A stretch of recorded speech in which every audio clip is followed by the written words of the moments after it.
করেছিলে তুমি? আমি আমার বউকে দেবার জন্য লাটটা চুরি করেছিলাম। নিয়ে লাটটা নিয়ে এনে ভেঙে যায় নিয়ে ফেলে দিয়েছে।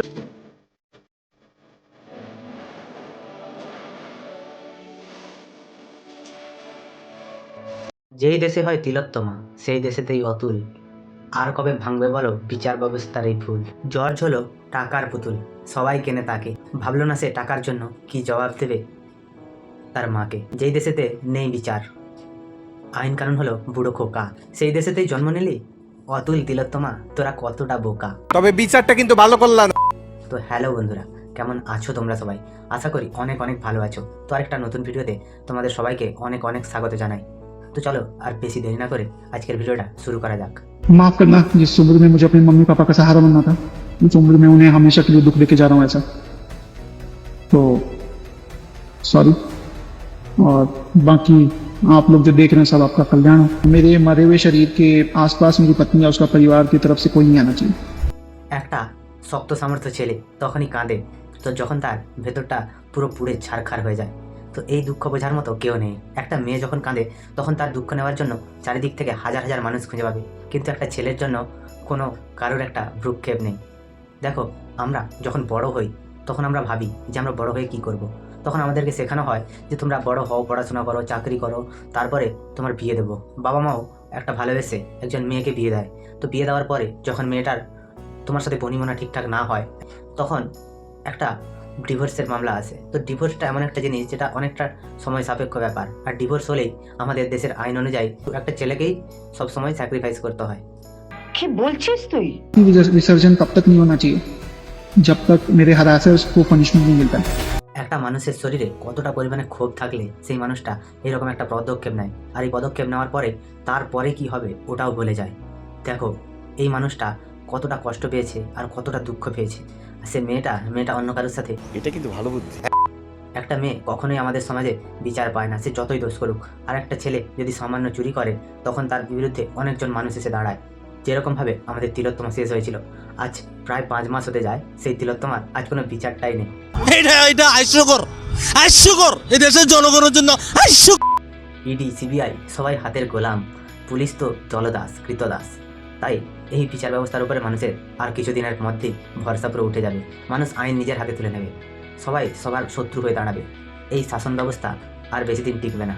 গণতান্ত্রিক দেশ বলে আমরা যতটাই লাফাই, কিন্তু এই লাফানো কিছুদিনের মধ্যেই ঠিক স্তব্ধ হয়ে যাবে। কি সাক্ষ্য প্রমাণ আছে তোমার কাছে? एविडेंस और सब कुछ होने के बाद भी अगर कोर्ट, ये जज और मेरे बाकी के हरासर्स को पनिशमेंट नहीं देती है और बरी कर देती है, तो मेरा जो अस्थि है वहीं कोर्ट के बाहर किसी गटर में बहा देना चाहिए। আমরা সাধারণত যখন পুলিশের কাছে ডায়েরি করি আমাদের পুলিশের উপরে কোনো ভরসা থাকে না, কিন্তু কোর্টের উপরে আমাদের পূর্ণ আস্থা থাকে, কারণ কোর্ট আমাদেরকে সঠিক বিচারটা দেয়। সেটা আবার সময় সাপেক্ষ ব্যাপার। এর মধ্যে কিছুজন বজ্জাত, হাড় বজ্জাত কিছু বিচারক থাকে যারা টাকার জন্য সব কিছু করতে পারে।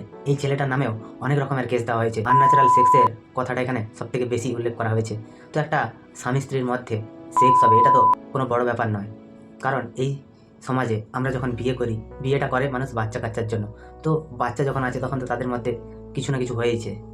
তারপরে সেই মেয়েটা যখন এর নামে অ্যালিগেশন আনে, একজন মূর্খ অপদার্থ জজ সেই মেয়েটার ভরণ পোষণের জন্য 40,000 টাকা দাবি করে। তখন ছেলেটা ভাবে যে আমি আমার কামানো টাকা এটা কেন অন্যের পেছনে খরচ করব, তার থেকে নিজেকে শেষ করে দেওয়াই ভালো।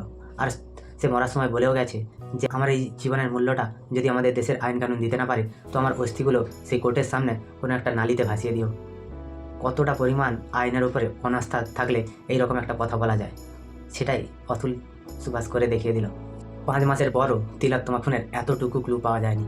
সবাই যখন বলে এটা ধর্ষণ করে খুন, ধর্ষণটা ওই জায়গাতে হয়নি, তখন আমাদের দেশের আইন কানুন আর আদালত এরা সবসময় দোষী একজনকেই দেখতে পেয়েছিল, সে হচ্ছে সঞ্জয় রায়। আরে ভগবান, मेरे बच्चा को इंसाफ दिलवा दीजिए, बस और कुछ नहीं चाहिए। এই মায়ের আর্তনাদ একদিন ওই জর্জের ঠিক সর্বনাশ কামনা করে আনবে। উপরে ভগবান বলে কেউ আছেন, কি ঈশ্বর, আল্লাহ যেই থাকুন, আছেন একজন। যখন কোনো জায়গায় তোমার বিচার না হবে তখন উনি তোমার বিচার করে দেবেন। ওনার উপরে আস্থাটাই হচ্ছে মেন আস্থা। ওনার উপরে ভরসা রাখলে বিচার তুমি একদিন পাবে। এই মায়ের কান্না, তিলোত্তমার মায়ের কান্না, এত মায়ের কান্নায় আমাদের দেশের গণতন্ত্র একদিন ধসে যাবে। আইন মানুষ নিজের হাতে তুলে নিলেই আমার মনে হয় বিচারটা ঠিকঠাকভাবেই হবে। আর একটা ছেলে আর একটা মেয়ের মধ্যে যখন কোনো ঝামেলা হয় তখন দুজনকে পরস্পরভাবে বিচার করে দেখতে হবে, না একজনের প্রতি আইন সবসময় সঠিক বিচার করবে আর একজনের প্রতি ভুল। এটা সম্পূর্ণ ভুল।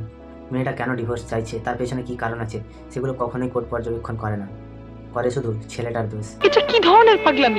তো বন্ধুরা, দেশে এইরকম কত অতুল, কত তিলোত্তমা এরকমই হারিয়ে যাচ্ছে। এই হারিয়ে যাওয়াকে আমরা কি উদ্ধার করতে পারি না? আসুন সবাই মিলে একসাথে লড়ি। তো আজকের মতো ভিডিওটা এই পর্যন্তই। যদি ভিডিওটা ভালো লাগে তাহলে লাইক, কমেন্ট, শেয়ার এবং সাবস্ক্রাইব করে দিও। পাশে থাকা বেল আইকনটা প্রেস করতে একদম ভুলবে না। সবাই ভালো থেকো, সুস্থ থেকো, সাবধানে থেকো।